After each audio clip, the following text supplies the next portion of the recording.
Okay, so I haven't done this in a while.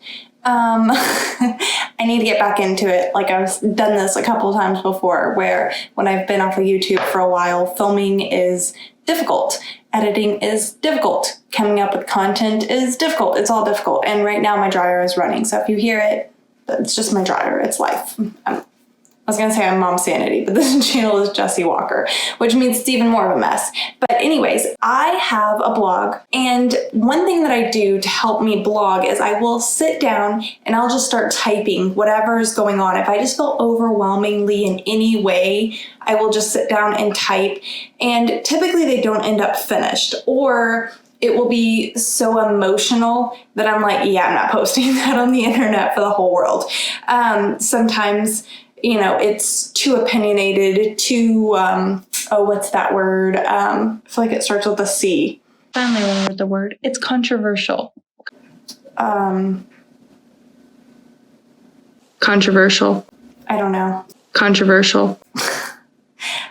When someone is, it's too, I don't know. The word I'm looking for is controversial. Basically, my idea for this video is to read you one of my blogs that never made it, that should have, but I'm not going to go back and post it now because it's just not up to date. It's from when my child was a baby, and he's 2 now. So anyways, I'm just going to read this blog to you. Might sound boring, but when I went back and I read this, I don't remember writing this. When I went back and read this, I just about died laughing because this is literally how I felt. Like I just type this down with all of my mommy emotions in this. I used to have my mom-sanity blog, used to be more of a mommy blog, but then I was like, oh, it's so cliche. It's so like, I have to have things to talk about. Then I noticed I was complaining a lot. Anyways, we're gonna get into this complaining mommy blog. I never even made a title for this.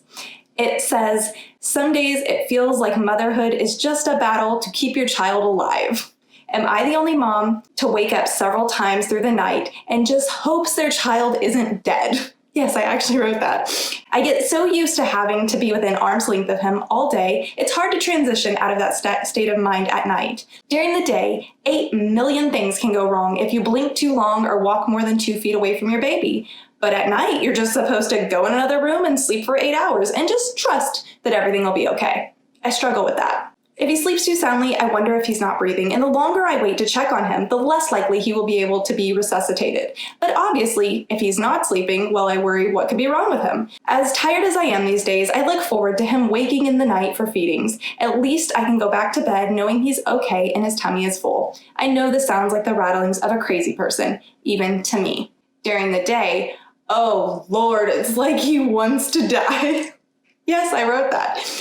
During the day, oh Lord, it's like he wants to die, exclamation point.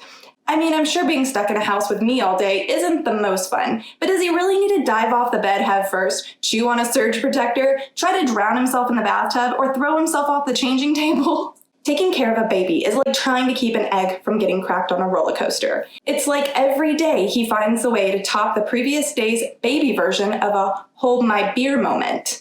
I might think that he just wanted me to have a heart attack if it wasn't for his constant need for my attention. His favorite thing in the world is just for me to carry him around while I do stuff. I know I should be flattered, but seriously, that child is 20 plus pounds. Why can't he just play with his toys on the rug? Nope, he will leave his toys behind and search for wires and choking hazards.